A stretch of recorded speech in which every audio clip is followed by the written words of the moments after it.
اکبر اللہ اکبر. وہ ہمارے ایک دوست تھے, انہوں نے دوسری شادی کی تو وہ اریسٹ ہو گئے نا. پہلی بیوی نے کیس کر دیا. جب عدالت میں گئے ہیں تو ضیاء الحق کا دور تھا, اس میں فوجی حکومتیں تھیں, تو فوجی جج بیٹھا ہوا تھا کرنل. تو جج نے ان کو ڈانٹ لگائی. جب ان کا نمبر آیا نا, جج نے ان کو ڈانٹ لگائی کہ کیا کرتے ہو تم. ان کا دماغ ہی نہیں کہ میری پہلی بیوی نے میرے خلاف کیس کیا ہے. ان کے ذہن میں یہ بات آئی نہیں رہی. یہ کہہ رہے میں کبھی اسمگلنگ کیا کرتا تھا پہلے نا, تو میرے ذہن میں یہ آیا کہ شاید وہ کوئی مخبری ہو گئی ہے, حالانکہ وہ توبہ کر چکے تھے, چھوڑ چکے تھے. تو کہ میں نے کہتے ہیں میں نے جج صاحب سے کہا, جج صاحب کرتا تھا اب نہیں کرتا. جج کی سمجھ میں نہیں آیا کہ یعنی جج تو پورا تھا تم نے دوسری شادی کی ہے کہ کیوں کی ہے, یعنی یہ کیا کرتے ہو تم کو, کرنے کا کام ہے, یہ کہنا چاہ رہا تھا جج. تو کہہ رہے میں نے کہا کہ وہ تو کرتا تھا اب تو نہیں کرتا. اب وہ کرنل بیٹھے ہوئے ماشاءاللہ, وہ پٹھان تھا جج بھی نا, بڑا کڑک آدمی. اس نے غصے سے پوچھا کیا مطلب بھائی کہ تمہاری بیوی میں کیا خرابی تھی. اب سمجھ میں آیا اس کے نا. جج نے پوچھا کہ تمہاری پہلی بیوی میں کیا خرابی. اس نے کہا سر کوئی خرابی نہیں, بہت اچھی ہے میری بیوی, اولاد نہیں ہے. سر اولاد بھی ہے, پھر کیوں کی ہے دوسری شادی. تو تمہیں پتہ نہیں کہ پاکستان کے قانون میں بیوی کی پرمیشن کے بغیر شادی کرنا جرم ہے. تو یہ مجھے اپنا قصہ خود سنا رہے تھے. کہہ رہے میں نے کہا سر پاکستان کے قانون میں جرم ہے مگر اللہ کے قانون میں جرم نہیں ہے. وہ جج بھی بڑا خاندانی تھا, ہیں تو یہ چیف جسٹس بھی مسلمان ہی ہے, جن کے بارے میں نے یہ میرا جب کلپ بنائے نا تو یہ والے جملے بھی چیف جسٹس کے اس میں ڈال دیں. ہیں مسلمان, بہرحال بعض دفعہ مس گائیڈ ہو جاتے ہیں, تو میں نے کچھ زیادہ کہہ دیا میرا خیال ہے.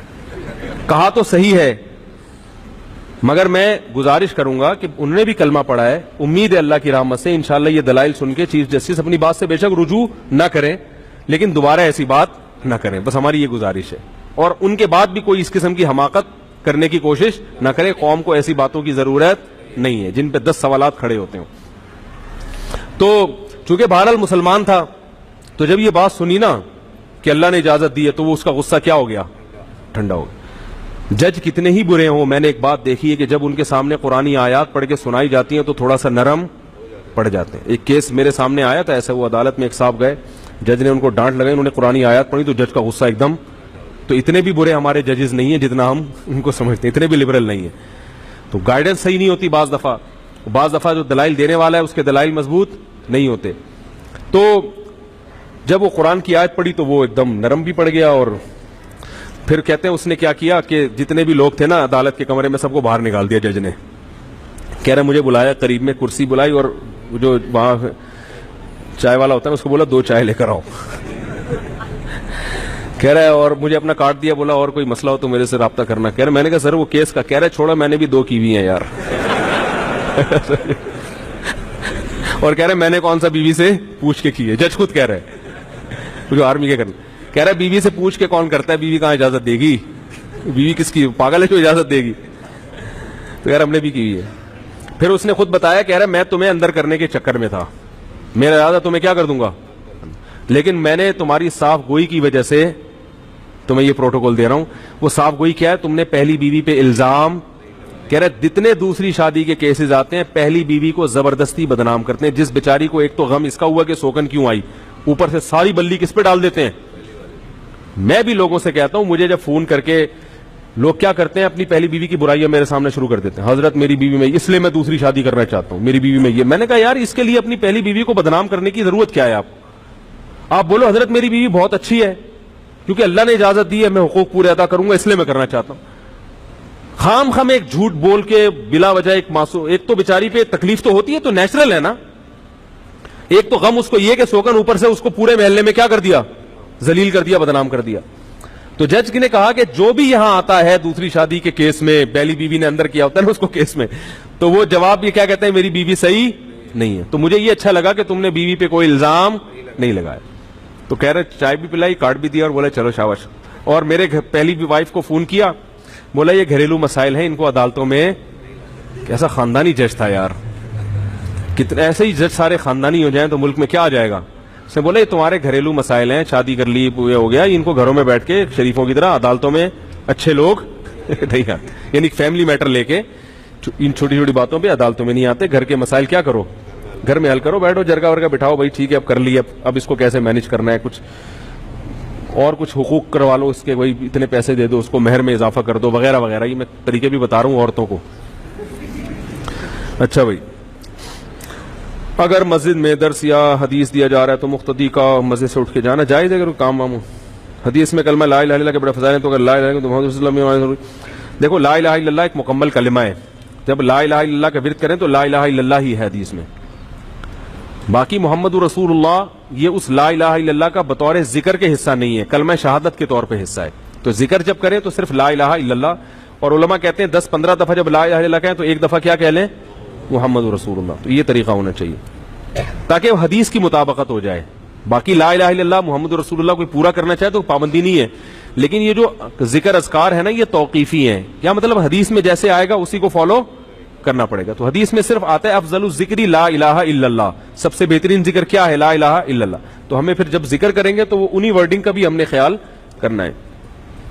فرض نماز کے بعد ممبر کے سامنے لوگ سنتیں ادا کر رہے ہوتے ہیں اور یہاں کیمروں کی سیٹنگ ہو رہی ہوتی ہے. بھائی کیمروں کی سیٹنگ ہوتی ہے تو مجبوری ہے نا بیان میں, تو سنتوں لوگوں کو چاہیے کہ تھوڑا دائیں بائیں, ایک اجتماعی نظم کو برقرار رکھنا پہلے ضروری ہے نا. اگر بہنیں گھر رکنے آئیں تو بیوی پر بوجھ ڈال سکتے ہیں 18 روٹیوں کا. بہنیں جب گھر رکنے کے لیے آئیں تو ایک وقت کا کھانا اپنی بیوی سے پکوائیں کہ میری بہن آئی ہوئی ہے, تو آج کھانا کون پکائے گا, آپ پکا کے ان کو کھانا کھلاؤ گی, مہمان ہے. اگلے ٹائم سے بولیں کہ بہن تمہارے باپ کا گھر ہے یہ, اب تم کیا کرو, خود پکاؤ. چلو میری بیوی کے لیے نہیں تو اپنے لیے خود پکاؤ. تو یہ جا کے پھر بیوی پہ اتنی ذمہ داریاں ڈالنا. میں ساس سسر کی خدمت کا قائل ہوں, جو عورتیں اپنے ساس سسر کی خدمت نہیں کرتی میں کبھی بھی ان کو اپریشیٹ نہیں کرتا. گھر میں بزرگ ہیں تو آپ کو اخلاقی خدمت کرنی پڑے گی, لیکن میرے بھائی اس خدمت کی بھی کوئی ایک حد. چلو ساس سسر کی ہے تو وہ دیوروں کا بھی سارا بوجھ اس پہ ڈالا ہوا ہے, چلو ایک وقت میں ڈال دیا تو اگلے وقت میں اس کو تھوڑا چھوٹ دے دو. روزانہ سارے دیوروں کے پینٹیں وہ استری کر رہی ہے, پھر بہن آ رہی ہے 10-10 دن رہنے کے لیے, ساری بہنوں کا کھانا 10 دن تک وہ اس کی خدمت کر رہی ہے. یہ ظلم ہے عورت کے اوپر. کمزور کو جو ہے نا اتنا نہیں آپ اس کے اوپر بوجھ ڈالیں, کہ بہت سی عورتیں کہہ نہیں پاتی ہیں بیچاری, لوگ کر رہے ہوتے ہیں کہ ہماری خاندانی پرمپرا ہے. تو یہ ظلم جائز نہیں ہے ایک وقت کا. باقی اس سے بعد بہن کو بولے چائے بھی خود پیو گی, پانی بھی کیا کرو گی. بعض عورتوں کی عادت ہوتی ہے آ کے لیٹ جاتی ہیں, بولے یہ لے آؤ وہ لے آؤ, یہ کر لو وہ کر لو. خود ہلو نا یار, خود ہلو. یہ تو پھر بھی میں کہتا ہوں 1-2 ٹائم کا کھانا بیوی کو چاہیے کہ وہ بہن کے لیے پکا لے, مہمان ہے. ہمارے حضرت اتنا کرتے تھے کہ اپنی خدمت میں اپنی بیوی سے, یہ تو بڑے خاندانی اخلاق ہیں جو مارکیٹ سے کیا ہیں. عورت کو چاہیے خود سے شوہر کی خدمت کرے اور اپنے سسر اور ساس کی. باقیوں کی خدمت کرے نہیں کرے اس کی مرضی ہے, لیکن ساس سسر اور شوہر ان کی خدمت بڑھ چڑھ کے خود سے کرے. اور ساس اور سسر کو چاہیے کہ جب وہ خدمت کر رہی ہے تو آپ خود سے اس کا بھی خیال کرو, اس کو تھوڑا سا سوتے وہ کا نہ اٹھاؤ.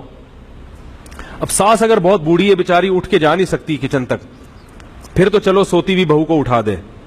اگر خود سے جا سکتی ہے تو کوئی کسی سوتے ہوئے کو اٹھانا یہ کیا ہے, بولو بھائی. ہم نے کسی عالم بزرگ کو نہیں دیکھا بیوی سو رہی ہو تو اس کو اٹھا کے بولیں گے ناشتہ بناؤ.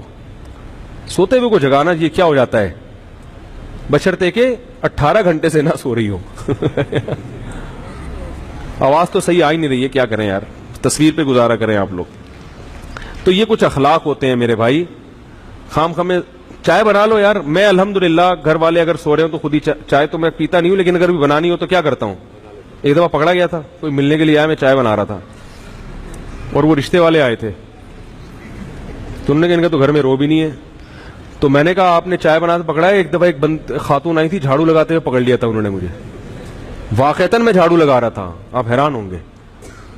تو لگاتا نہیں ہوں الحمدللہ. ایک دن کیا ہوا کہ میں لگا رہا تھا, اب وہ پتہ نہیں مجھے واقعہ یاد نہیں کیوں لگا رہا تھا, کیا ہوا تھا, کوئی مجبور ہو گیا تھا یا کیا تھا مسئلہ تھا. اب یہ تو راز کی باتیں اللہ ہی جانتا ہے. تو یہ تو جب نبی صلی اللہ علیہ وسلم گھر میں آتے تھے تو گھر میں گھر والوں کے ساتھ ہاتھ اتنے نیک ہم نہیں ہیں کہ آپ سمجھیں کہ اتنے جا کے ہاتھ بٹاتے ہیں, اتنے نیک ہم بھی نہیں ہیں, لیکن بہرحال نبی کے اخلاق ہم آپ کو بتا رہے ہیں. میں اس لیے کہ گھر والے بھی بیان سنتے ہیں نا, وہ بولیں گے یار آج تو بڑی بڑی چھوڑ رہا ہے بیٹھ کے, میں یہ بھی کرتا ہوں میں یہ بھی کرتا ہوں. تو جو ہے کیا نام ہے, یوٹیوب پہ ہر کچھ آ جاتا ہے, سب پکڑا جاتا ہے. آدمی بہت مشکل ہے جھوٹ بولنا آج کل. تو لیکن جو رسول اللہ صلی اللہ علیہ وسلم کے اخلاق تھے، تو میں یہ عرض کر رہا تھا کہ اگر وہ بوڑھے ہیں تو پھر تو ٹھیک ہے، وہ اٹھا دیں سوتی، لیکن اگر جوان ہیں تو بہو جاگ رہی ہے تو بولے، سو گئی ہے سونے دیں بھائی، آپ خود جا کے پانی پی لیں، خود چائے بنا لیں، چھوٹے موٹے کام کیا کر لیں، خود ہی کر لیں، سوتے ہوئے کو نہ اٹھاؤ، یہ بڑا برا ہوتا ہے جب آدمی خود سو رہا ہو کوئی آپ کو آ کے اٹھا دے اور بولے یہ کرو، اور کوئی کام بھی اتنا امپورٹنٹ نہ ہو، یہ تو کوئی کسی کو ہاسپٹل لے کے جانا ہے، کوئی ایسا بڑا مسئلہ ہے تو ٹھیک ہے، تو شوہر کو بھی چاہیے کہ سوتی ہوئی بیوی کو نہ اٹھائے، جب شوہر کو جو جس کا حق بہت زیادہ ہے۔ ہاں اگر کوئی عورت نالائق ہے، بے وقت پڑی رہتی ہے، یعنی ایسا بھی ہے کہ پوستی قسم کے جو بہو ہیں اس کا ناجائز فائدہ اٹھائیں گی، وہ 12 گھنٹے سوتی ہیں، 12 گھنٹے میں 2-4 منٹ کے لیے پھر جاگ کے پھر کیا کرتی ہیں، ایسی کا نہیں ہے، ایک نارمل روٹین کی بات کر رہا ہوں۔ اگر کوئی سو رہا ہے تو یہ بھی نہ پوچھے کہ یہ سونے کا ٹائمنگ نہیں ہے بھائی، یہ نیند، خوراک، پیاس ایسی چیز ہے جس کے بعض دفعہ اصولی طور پر تو ٹائمنگ ہونا چاہیے، لیکن انسان بعض دفعہ ڈپریشن میں ہوتا ہے، بعض دفعہ رات کو نیند نہیں آئی وہ پھر سوتا ہے، تو اب گھر میں ایسا ماشاءاللہ لگا ہوا ہوتا ہے کہ اب بہو کو رات کو نیند نہیں آئی پھر بھی فجر کے بعد سونے کی اجازت نہیں ہے، بھائی اب نیند نہیں آئی تو سونے دو اس کو۔ تو اس لیے یہ چند چیزیں ایسی ہوتی ہیں جو کسی پہ بھی ظلم ہو جاتا ہے، یہ پھر کیا ہو جاتا ہے شریعت کے لحاظ سے ناجائز۔ ہمارے حضرت کیا کرتے تھے، تو وہ اپنی گھر والی کو کبھی اپنی اہلیہ کو یہ نہیں کہتے تھے یہ لے آؤ وہ لے آؤ، یہ فرماتے تھے مجھے ایسا لگتا ہے یہ تحکمانہ جیسے کوئی باندھی رکھی ہوئی ہے گھر میں، اب گھر میں کھانا تو گھر والے ہی پکائیں گے ظاہر ہے، تو حضرت فرماتے تھے کھانا لگوا دیں، حالانکہ لگانا حضرت کی اہلیہ نہیں ہے، مگر حضرت یہ نہیں کہتے تھے کھانا لگا دیں، حضرت فرماتے تھے اس میں مجھے ایسا لگتا ہے جیسے میں کیا کر رہا ہوں، کسی کو نوکر رکھا ہوا ہے اور ماسی کو آرڈر دے رہا ہوں، تو کھانا لگوا دیں، حالانکہ لگانا کس نے ہے؟ جب کھانا ختم ہو گیا تو حضرت فرماتے تھے کھانا کسی سے کہہ کے اٹھوا لیں، تو وہ خود ہی اٹھاتی تھی، کون تھا گھر میں، لیکن لب و لہجہ عزت دینے والا، اگلے کو لگے کہ یہ مجھے کیا دے رہے ہیں، عزت دے رہے ہیں، تو آپ اپنی طرف سے عزت دو، پھر بھی اگر خدمت نہ کرے تو پھر شکایت لگاؤ بھائی، کسی کو عزت نہیں دے رہے آپ نے، ٹھڈے مار مار کے جو ہے نا۔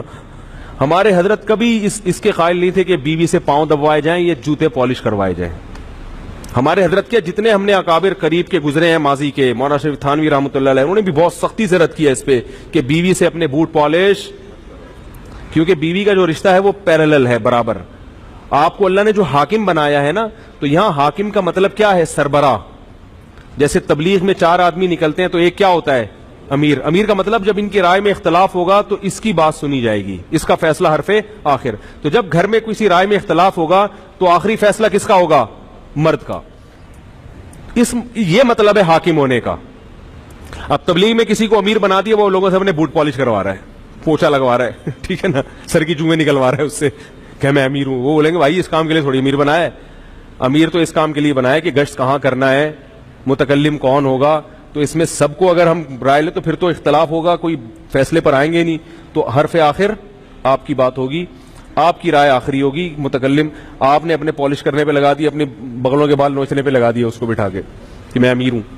تو اسی طرح بیوی کو ماتحت بنایا ہے اللہ نے شوہر کے، کیا مطلب، تم اطاعت کرو گی شوہر کی، تو اطاعت کا مطلب یہ نہیں کہ وہ آپ کی کیا بن گئی، نوکر بن گئی یا غلام بن گئی، تو لہذا بات کرنے کا اسٹائل ایسا نہیں ہو جیسے نوکروں سے بات کی جاتی ہے، نہیں آ رہی میرا خیال ہے باز، اسٹائل کیسا ہونا چاہیے، عزت والا، احترام والا، یہ لے آؤ وہ لے آؤ، یہ نہیں بھائی بیگم ذرا تھوڑی سی چائے ہو جائے گی، ایسے بیگم آج تھوڑی سی کیا ہو جائے گی، چائے ہو جائے گی، کہہ رہی نہیں بنا رہی، چلو میں بنا لیتا ہوں، بیگم تھوڑا سا ٹھنڈا پانی ہو جائے گا، ہے بھائی اسٹائل کیسا ہونا چاہیے، بیگم تھوڑا سا کیا ہو جائے، تھوڑا سا ٹھنڈا پانی ہو جائے، بیگم آج تھوڑا سا کوئی اچھی چیز بنا لو، بیگم آج ٹائم پہ کھلا دو یار، بہت دن ہو گئے ٹائم پہ کھایا نہیں ہے، ٹھیک ہے بہت دن ہو گئے بیگم تمیز سے عزت کے ساتھ کھانا ہوٹلوں میں ہی کھا رہے ہیں، تمیز سے کھلا دو، تو اس طرح اسٹائل تھوڑا سا یہ ہونا چاہیے۔